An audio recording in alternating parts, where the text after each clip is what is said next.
All right, the LA Chargers get tremendous value in a steal really in the 7th round. You had a lot of draft picks. We're going to talk about them all over the next couple of days, but Trikweze Bridges, I think that's how you say it. My bad. It's not his fault. It's my fault that I can't read a name. Trikweze. I love it. Love the name, by the way. Trikweze. If you're new to the channel, we're Detroit Lions fans, by the way, but this channel fully dedicated to the Chargers, and we've had a lot of fun on it. And so let me know in the comments your favorite draft pick so far, and we'll talk about Trikweze here in just a second. He's just long. He's got the biggest wingspan of any defensive back in the combine.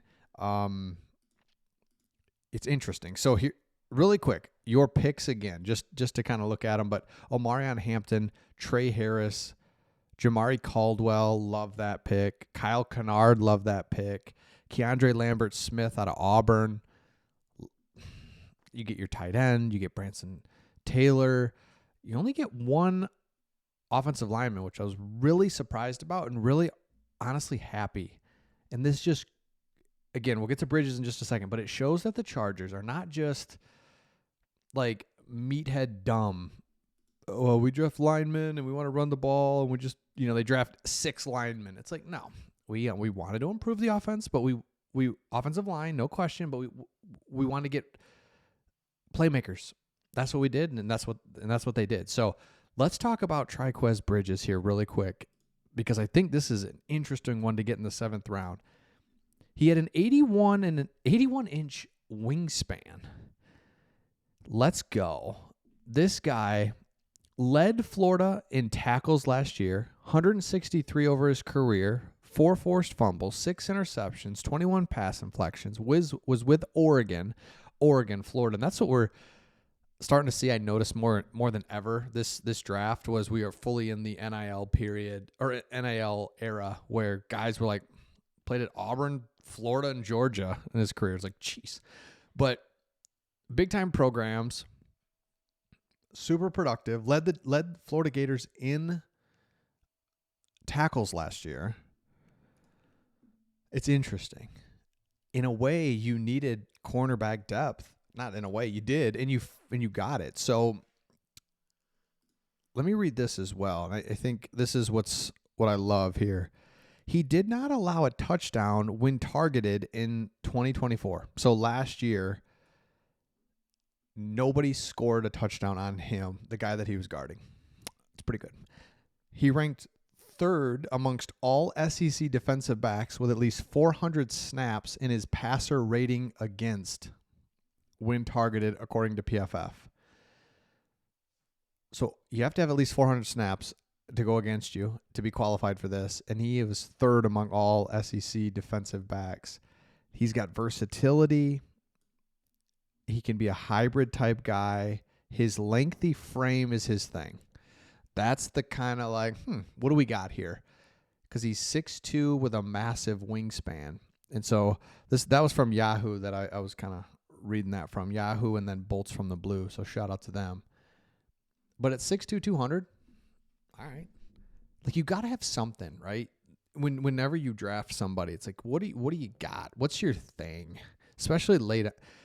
Is it like you super fast? Are you big? Are you strong? Are you tall? Are you something different? And I think, man, now if you're a Chargers fan, you look out there, it's like, okay, what if Junior Colson comes back? Because you drafted a defensive tackle, so defensive line and a defensive end. So your defensive line, it's like, let's just see. This is a perfect, like, let's get to camp, see how it kind of, we got OTAs, things like that coming up. Let's just see how it all pans out defensive line-wise.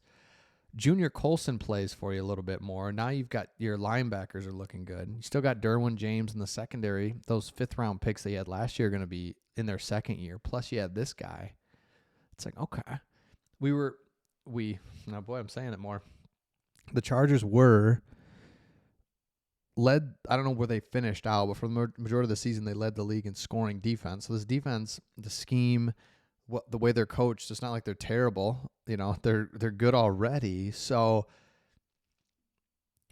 what I'm saying is the defense looks good. The offense you've added with Mekhi Becton, your offensive line is improved, and you have two much better running backs. I just, you couldn't say it at the time because you just wanted to believe, and you appreciated what your Gus Bus was doing, and it's like, but come on, love you guys, but you didn't have running backs last year. No pop, no juice, no throws. Throw it out there to them, screens, draws, something where it's like, oh gosh, because the reason I say that is because I was fortunate enough to watch the Detroit Lions week in and week out with two star running backs, seriously. And that's how they won 15 games last year. One of the reasons was when you can run the ball, it changes everything. So Jim Harbaugh knows that. You're never going to get away from it. Love it. Just love it. Another one I want to highlight here. Yeah, let me show you one other thing I think that's pretty interesting.